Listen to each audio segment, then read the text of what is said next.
प्रिय बच्चों, आज हम कक्षा 9 विषय गणित के अंतर्गत अध्याय 1 संख्या पद्धति से संबंधित बातों पर चर्चा करेंगे, जिसके अंतर्गत हम प्राकृतिक संख्याओं के संदर्भ में चर्चा कर रहे हैं।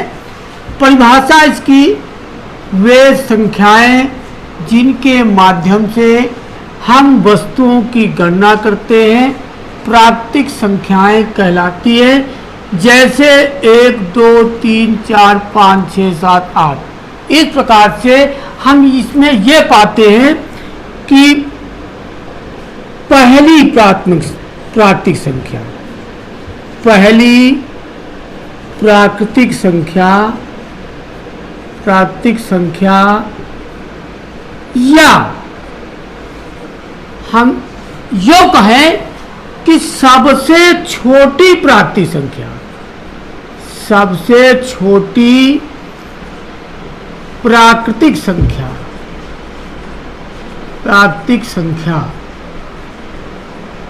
देखो, स्पष्ट है कि हमने दोनों बातें स्पष्ट किया कि पहली प्राकृतिक संख्या या सबसे छोटी प्राकृतिक संख्या।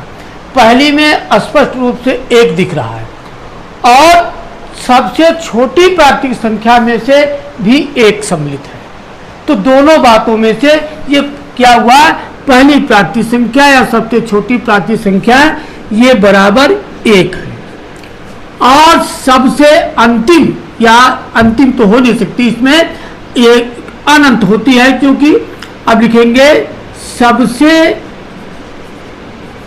बड़ी प्राकृतिक संख्या, सबसे बड़ी प्राकृतिक संख्या अनंत होती है, अनंत होती है। तो एक परिभाषा से एक प्रश्न उत्पन्न हो रहा है कि पूछा जा सकता है आप लोगों से, सबसे छोटी प्राकृतिक संख्या बताएं, तो आप उसका उत्तर देंगे 1, और सबसे बड़ी प्राकृतिक संख्या अगर पूछा जाए तो आप उसका उत्तर देंगे अनंत। अब इसके बाद आगे देखिए, पूर्ण संख्याएं, पूर्ण संख्याएं शून्य सहित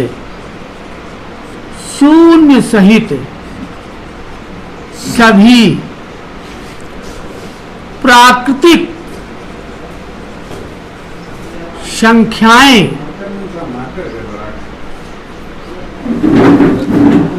पूर्ण संख्याएं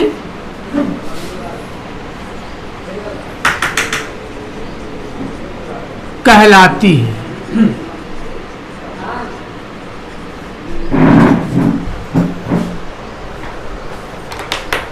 जैसे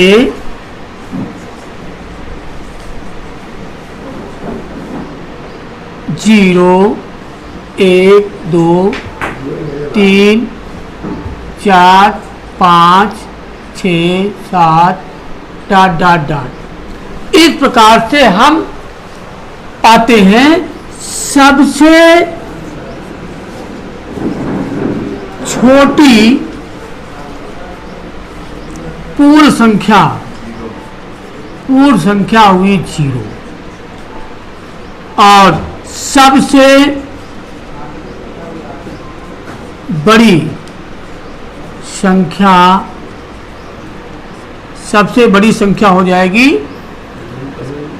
सबसे बड़ी पूर्ण संख्या लिख दीजिए, बड़ी पूर्ण संख्या ये अनंत। तो इस प्रकार से हम पा लिए कि पूर्ण संख्याएं शून्य सहित सभी प्राकृतिक संख्याएं पूर्ण संख्याएं कहलाती हैं। जैसे 0, 1, 2, 3, 4, 5, 6, 7 ... अब देखिए, स्पष्ट रूप से बताया गया है कि जो प्राकृतिक संख्याएं हैं उनमें अगर हम 0 को सम्मिलित कर दें तो वो पूर्ण संख्याएं हो जाती है। अब इसके बाद संख्याओं के अंतर्गत देखिए तमाम तरह की संख्या होती हैं। जैसे भाज्य संख्याएं, भाज्य संख्याएं। ये भाज्य संख्याओं में से वे संख्याएं जो किसी दूसरे अपने के अलावा दूसरों से भी विभाजित हो जाती है, जैसे 2, 4, 6, 8, 10, 12, 16, ये 15 भी है, ये 8 संख्याएं, ये जो है क्या है, भाज्य है। ये स्वयं से तो विभाजित हैं, साथ में दूसरों से भी विभाजित हैं, इनको कहते हैं भाज्य संख्याएं। फिर इन संख्याओं में आती हैं अभाज्य संख्याएं। अभाज्य संख्याएं वे संख्याएं जो सिर्फ अपने से ही विभाजित हो, अन्य किसी दूसरे से विभाजित ना हो, जैसे ये 1, 3, 5, 7, 11, 13, 17 आदि।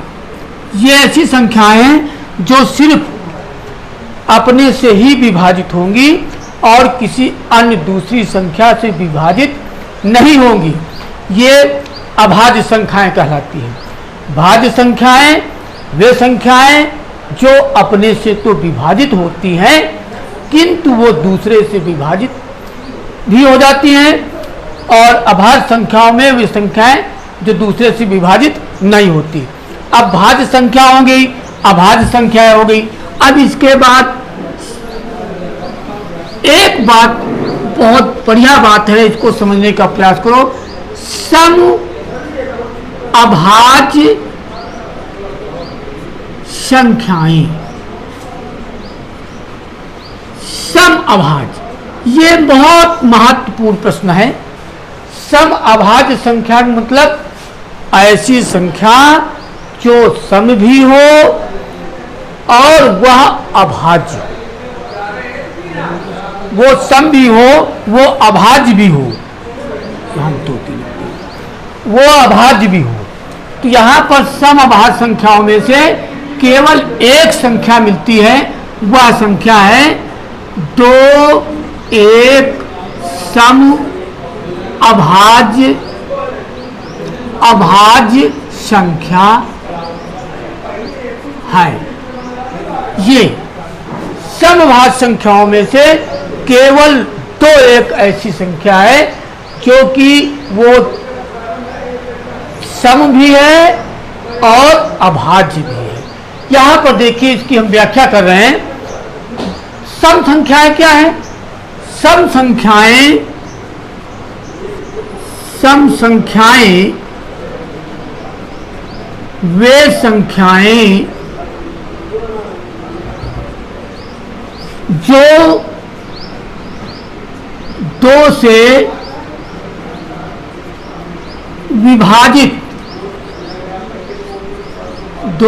विभाजित होती हैं,